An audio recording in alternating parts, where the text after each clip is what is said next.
शूरवीरों को आज अंतिम विदाई दी जा रही है। दिल्ली में ब्रिगेडियर लीडर के पार्थिव शरीर को अंतिम संस्कार के लिए ले जाया गया है। थोड़ी देर में बराड़ स्क्वायर शमशान घाट पर उनका अंतिम संस्कार होगा। कुन्नूर हेलीकॉप्टर हादसे में शहीद हुए थे brigadier leader CDS Bipin Rawat के सुरक्षा सलाहकार भी वो रहे हैं। बेहद ही करीबी, बेहद ही भरोसेमंद और एक काबिल अफसर जिनका हम जिक्र कर रहे हैं। जनवरी 2021 से ही वो सीडीएस के लिए डीए के तौर पर नियुक्त थे। मेजर जनरल के रूप में पदोन्नति के लिए स्वीकृत होने के बाद उन्हें एक डिवीजन की जिम्मेदारी संभालनी थी।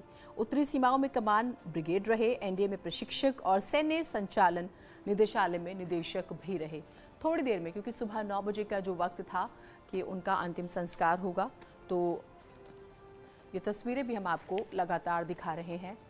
एक बेहद ही दुर्भाग्यपूर्ण जो घटना घटी उसके बाद से देखिए, तमिलनाडु के कुन्नूर में जो हादसा हुआ, सीडीएस बिपिन रावत उनकी पत्नी के साथ 11 सैन्य कर्मियों की मौत हुई। उसमें ब्रिगेडियर लखविंदर सिंह लिड्डर भी शामिल थे, जो इन दिनों चीफ ऑफ डिफेंस स्टाफ के साथ सेना के तीनों अंगों में सुधारों के लिए काम कर रहे थे।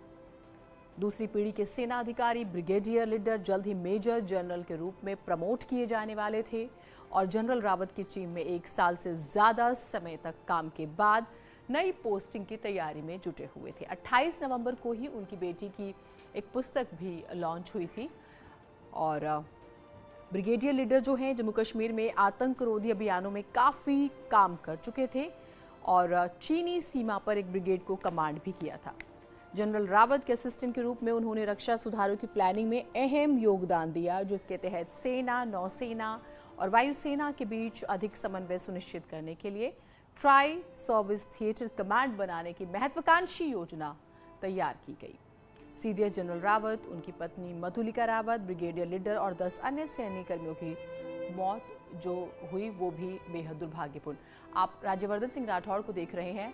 उन्होंने पिछले दिनों एक ट्वीट भी किया था इस घटना के बाद से और उन्होंने अपने दोस्त को याद किया था।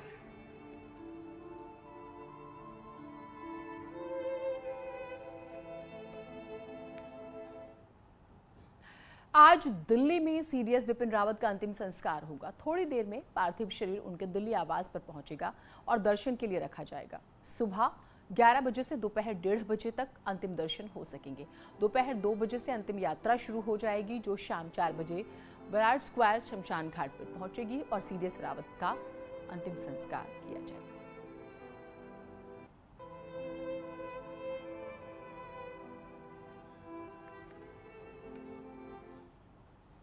मुख्यमंत्री योगी आदित्यनाथ आज दोपहर 1 बजे दिल्ली पहुंचेंगे और सीडीएस बिपिन रावत को श्रद्धांजलि देंगे। बिपिन रावत की अंतिम यात्रा में वो शामिल भी होंगे। तो आखिरी सलामी हमारे वीरों को देश दे रहा है। तमाम बड़े नेता, हर व्यक्ति जो है उन्हें याद कर रहा है। ब्रिगेडियर एलएस लीडर का हमने जिक्र किया, लेफ्टिनेंट कर्नल हरजिंदर सिंह का। तो देश वीर सपूतों को पूरा देश जो है वो याद कर रहा है। हमारे वीर जवानों के अचानक चले जाने से प्रदेश के लोगों में शोक की लहर है। शूरवीर जनरल बिपिन रावत के आज अंतिम दर्शन होंगे, साथ ही बाकी जवानों को नम आंखों से विदाई भी दी जाएगी।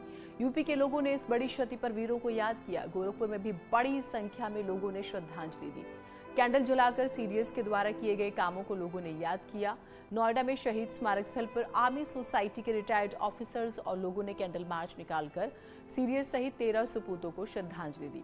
मथुरा में अगर हम बात करें, कलेक्ट्रेट स्थित बार एसोसिएशन के कार्यालय पर एक श्रद्धांजलि सभा संपन्न हुई। संभल के शहीद भगत सिंह चौक पर एबीवीपी कार्यकर्ताओं ने, बबराला में जनक्रांति एकता मंच की हम बात करेंगे जहां श्रद्धांजलि दी और मैनपुरी में मुंडन के जरिए बालदान कर मृतकों को श्रद्धांजलि दी गई। साथ ही भदोही में जनरल बिपिन रावत को श्रद्धांजलि देने के लिए लोगों ने नम आंखों से कैंडल मार्च निकाला। तो सीडीएस रावत के निधन पर अमेरिका ने शोक जताया है। अमेरिकी विदेश मंत्री एंटोनी ब्लिंकन ने फोन पर बात की।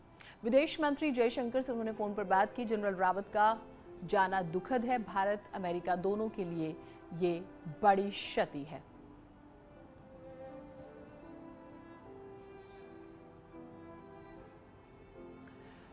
तो देखिए, देश के कोने कोने से जो है शोक संदेश आ ही रहे हैं, लोग अपने तरीके से याद कर रहे हैं। अमेरिका से भी जो है शोक संदेश आता है, फ़ोन पर बात होती है और बाकायदा ये कहा भी जा रहा है कि भारत और अमेरिका दोनों के लिए ही ये बड़ी क्षति है। तो सीरियस के निधन पर शोक जता रहे हैं सभी। उन 13 लोगों का हम जिक्र करेंगे जो इस हादसे में अब हमारे बीच नहीं रहे।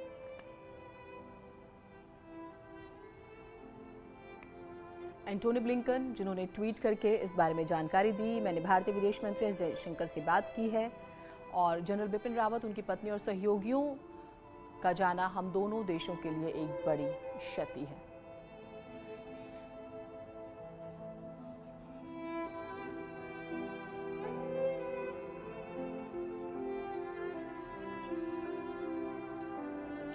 हमारे साथ हमारे सहयोगी जुड़ रहे हैं, हम उनसे बातचीत शुरू करते हैं। शंकर आनंद हमारे साथ दिल्ली से जुड़ रहे हैं, रवि सिसोदिया हमारे सहयोगी, बिपिन रावत जो उनका आवास है वो वहाँ से जुड़ रहे हैं, हिमांशु जो है हमारे सहयोगी आगरा से, उमाशंकर भट्ट देवरिया से, क्योंकि देवरिया का लाल भी अभी जिंदगी और मौत के बीच जूझ रहा है, तो हम इस बारे में भी उनसे बातचीत करेंगे। शंकर, क्योंकि 9 बजे का वक्त था जो है लिद्दर साहब के अंतिम संस्कार का, इस बारे में क्या अपडेट है मैं चाहूँगी। जी जी बोलें आप। एक सबसे पहले मैं एक बेहद महत्वपूर्ण और बड़ी खबर मैं देना चाहूँगा, और ये खबर जो है जनरल बिपिन रावत और विमान दुर्घटना से जुड़ा हुआ मामला है। और जो सबसे बड़ी खबर है वो मैं देना चाहूँगा कि विमान जो दुर्घटनाग्रस्त हुआ था, उस दुर्घटना से होने से पहले पायलट की ओर से कोई भी जो एक संकटपूर्ण कॉल जो है, यानी कि जो नो डिस्ट्रेस कॉल जो है वो दिया गया था। यानी कि उस वक्त में जो हादसा हुआ था, अचानक हादसा हुआ था, उस वक्त में किसी भी तरह का ऐसा जो एक कहा जाता है जो पायलट के द्वारा जब कंट्रोल रूम से जो बातचीत की जाती है, जो कंट्रोल रूम में बातचीत करने के दौरान कोई भी ऐसा कॉल नहीं था जिस तरह के हमारे सूत्र बताते हैं। तो एक तरह से कहा जा सकता है कि ये जो हादसा हुआ था वो हादसा अचानक हुआ था। अचानक का मतलब उस वक्त में जो मौसम की जो गड़बड़ी है वो इस हादसे की मुख्य वजह हो सकती है। जिस तरह से इस मामले में अब तफ्तीश शुरू हो चुकी है और जिस तरह से रेडियो कॉल में जो पायलट के द्वारा जो कंट्रोल रूम में बातचीत हो रही थी, उस वक्त में उस पायलट के जो हमारे सूत्र अब बता रहे हैं इस मामले में कि कोई भी उस वक्त में नो डिस्टेंस कॉल, यानी कि विमान दुर्घटना होने से पहले पायलट की ओर से कोई भी संकटपूर्ण कॉल नहीं किया गया था। ये एक महत्वपूर्ण खबर है जो जैसे जैसे तफ्तीश का दायरा आगे बढ़ता जाएगा इस मामले में कई महत्वपूर्ण जानकारी मिलती जाएंगी। और जिस तरह तो शंकर, यानी कि इसे हम अपने दर्शकों को बहुत इजी वर्ड्स में अगर समझाएं तो 3 बड़े कारण होते हैं, जैसे अभी हम इस बारे में बात भी कर रहे थे। एक मैनुअल हुआ, आपका एक वेदर हो गया और एक टेक्निकल हो गया। यानी कि मैनुअल कारण तो अब यहाँ पर है ही नहीं, ये तो क्लियर हो गया इस शुरुआती इन्वेस्टिगेशन के बाद। ये हम मान के चले अब या तो वेदर या फिर टेक्निकल, और वेदर सबसे ज्यादा स्ट्रांग लग रहा है। निश्चित तौर पे देखिए जो वेदर का जो मसला है वो यहाँ पर इस दुर्घटना की मेन वजह रही होगी। और अभी जो जिस तरह से हमारे सूत्र हमारे बता रहे हैं कि वहाँ पर वेदर का ही मसला हुआ होगा, तभी अचानक वो विमान दुर्घटनाग्रस्त हुआ। अगर टेक्निकल चीजों भी अगर जाते हैं तो टेक्निकल का कोई मसला ही नहीं होता है, क्योंकि टेक्निकल अगर होता तो जिस तरह से बकायदा वहाँ पे विमान में देखा जा रहा है, जिस तरह से कई तरह के शुरुआती तौर पर सवाल किया जा रहा था कि MI-17 जो है काफी आधुनिक विमान माना जाता है, और वहाँ पर जिस तरह कहा जा रहा था कि उसमें काफी लोग बैठे हुए थे, ऐसा भी नहीं है, क्योंकि वो विमान जो है इतना आधुनिक है कि उसमें कम से कम 24 लोग बैठ सकते हैं। इसके साथ ही उस विमान में उस वक्त में हालांकि 14 लोग ही बैठे थे, तो 24 लोगों के बैठने की जगह है। इसके साथ ही 2000 किलोग्राम वजन उठाने की क्षमता है। तो एक तरह से देखा जाए टेक्निकल तौर पे वो मजबूत है। उसके बाद ही अगर मौसम की बात करें तो मौसम का जो मसला है वो अचानक हो सकता है। और वो जो एरिया है, मैं उसको एक आपको बताना चाहूँगा, बॉल का इलाका था जहाँ पे उसे उतरना था, और बाकायदा रेडियो पे ये मैसेज भी दिया गया था पायलट के द्वारा कि अब हम वहाँ पे लैंड करने वाले हैं। और वो जिस स्थान पे उतरना था उस हेलीकॉप्टर को, वो यूं गोला सा है। ठीक, हाँ मैं समझ गई। बिल्कुल शंकर, आपके पास आती हूँ। रवि हमारे साथ जुड़े हुए हैं। रवि, क्योंकि बिपिन रावत जी का पार्थिव देह आवास पर आने वाला था, फिर लोगों के आने का सिलसिला, तमाम VIPs के आने का सिलसिला शुरू होने वाला था, क्या अपडेट्स हैं अभी? देखिए अभी आपको यहाँ अभी अब जो आर्मी जो सेना के जवान हैं वो यहाँ पे हालांकि पहुँच चुके हैं, और अभी कोशिश की जा रही है कि रास्ते को बंद कराने की कोशिश। थोड़ी सी आवाज़ में जो है वो समस्या हो रही है, आपसे बात करने की हम कोशिश करेंगे।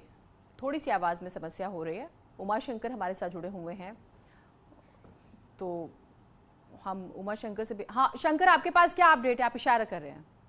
कहना चाहूँगा कि जी, इस वक्त में मैं बेस हॉस्पिटल में हूँ। बेस हॉस्पिटल जो आर्मी का हॉस्पिटल है, और इसी हॉस्पिटल में जनरल बिपिन रावत और उनकी जो दिवंगत पत्नी है उनका पार्थिव शरीर को रखा गया है। और यहाँ से तकरीबन 9:30 बजे के बाद यहाँ से उनके पार्थिव शरीर को लेकर जो सेना के जवान यहाँ से रवाना होंगे, और उसके बाद जो दिल्ली स्थित उनका आवास है वहाँ पे पहुँचेंगे। तकरीबन 10 बजे के लगभग में वहाँ पहुँचेंगे।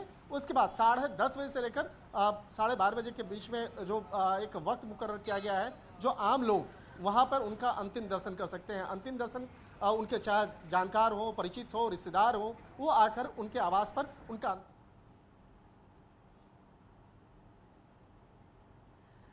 ठीक शंकर, हाँ मैं आपसे और जानकारी लेंगे। उमा शंकर हमारे साथ जुड़े, एक बार उमा शंकर से अपडेट ले लेते हैं। उमा शंकर, लगातार दुआएं हो रही हैं, जरा देवरिया के बारे में हमें बताइएगा।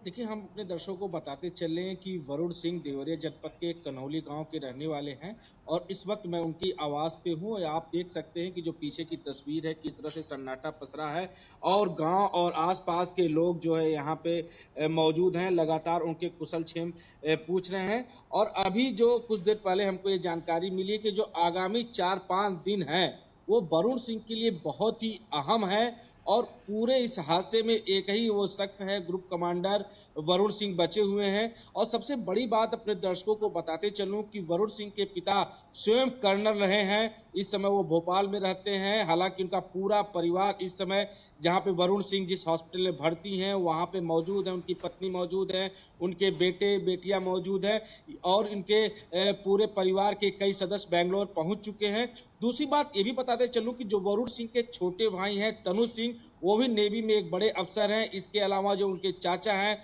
वो भी कर्नल पद पर हैं। तो एक बात अगर देखा जाए कि जो इस पूरे परिवार में देश सेवा करने की बहुत बड़ी भावना रही है।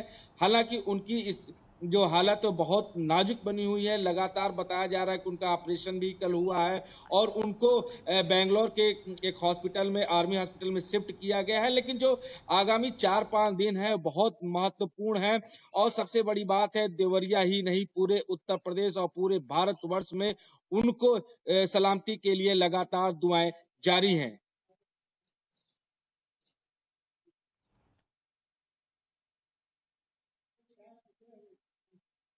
जी,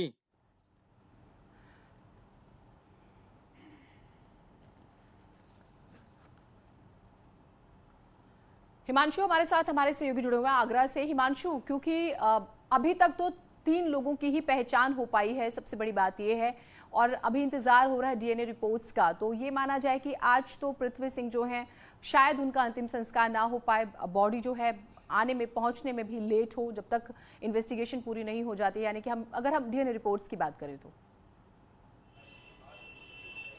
जी बिल्कुल, परिजनों का यही कहना था सुबह कि डीएनए जब हो जाएगा टेस्ट उसके बाद ही कुछ कहा जा सकता है।